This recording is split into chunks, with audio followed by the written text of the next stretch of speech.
Hello friend, तो आज की वीडियो में सीखेंगे reason for electric bill is so high. घर का बिजली का बिल ज़्यादा क्यों आ रहा है। कभी कभी आपको लगता होगा कि आपने कोई भी सामान यूज़ नहीं किया, कम यूज़ किया, उसके बाद आपका बिजली का बिल ज़्यादा क्यों आ रहा है।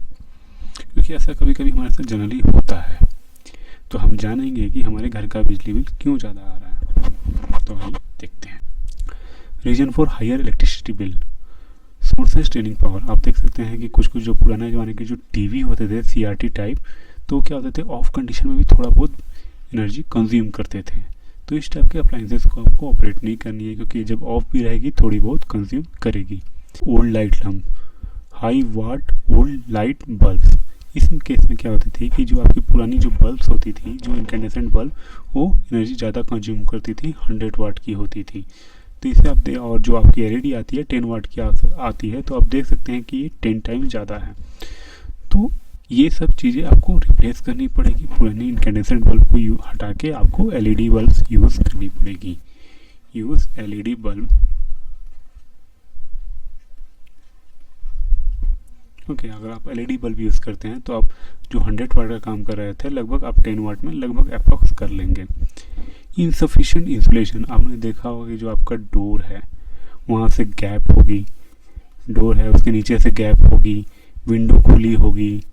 ओके, तो विंडो जब खुली होगी तो वहाँ से एयर का मूवमेंट होगा। और अगर आप रूम का टेम्परेचर कंट्रोल कर रहे बाई एसी, तो उस केस में क्या होगा कि एसी को थोड़ा ज़्यादा वर्क करना पड़ेगा टेम्परेचर को मेंटेन करने के लिए। तो डेफिनेटली उस समय आपकी एसी ज़्यादा एनर्जी कंज्यूम करेगी। तो मैं ही सजेस्ट करूँगा कि आप पूरे रूम को सील्ड कीजिए, आपके विंडो को सील्ड कीजिए, जिससे आप रूम के टेम्परेचर बनाए रखें। और जो वाल्स है, आपकी जो वाल्स है उसको भी आपको सील्ड करना पड़ेगा।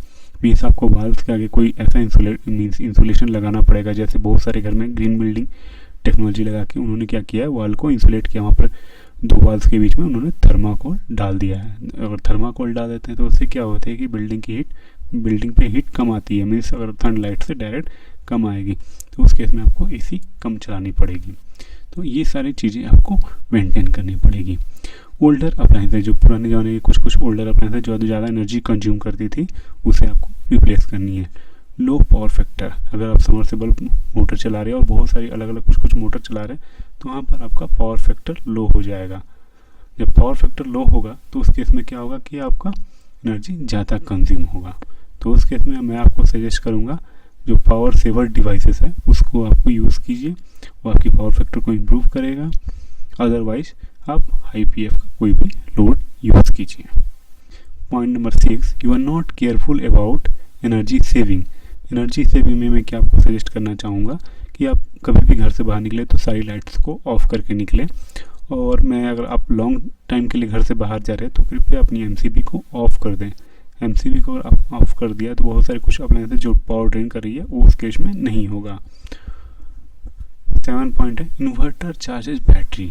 ये सबसे बड़ी प्रॉब्लम है आज की डेट में, क्योंकि आप लोग घर पे इन्वर्टर लगाते रहें और उसमें एक बैटरी पे ट्रिकल चार्जिंग होती है।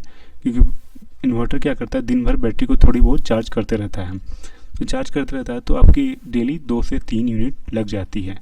तो अगर आप सोचेंगे कि मैंने तो इन्वर्टर यूज़ भी नहीं किया और भी मेरा लोड मैंने कम यूज़ किया, तो उसके बाद ही मेरे मतलब एक दिन में अगर 2 यूनिट आ रहे हैं तो और महीने में 60 यूनिट आ जाएंगे, मैं एज्यूम कर रहा हूँ।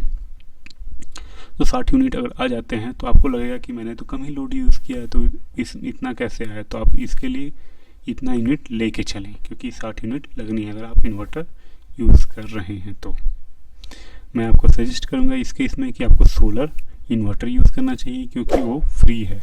आपको 1 टाइम इन्वेस्टमेंट देनी पड़ेगी, बट कुछ सालों बाद, 8 से 10 सालों बाद वो फ्री हो जाएगी। Thank for watching.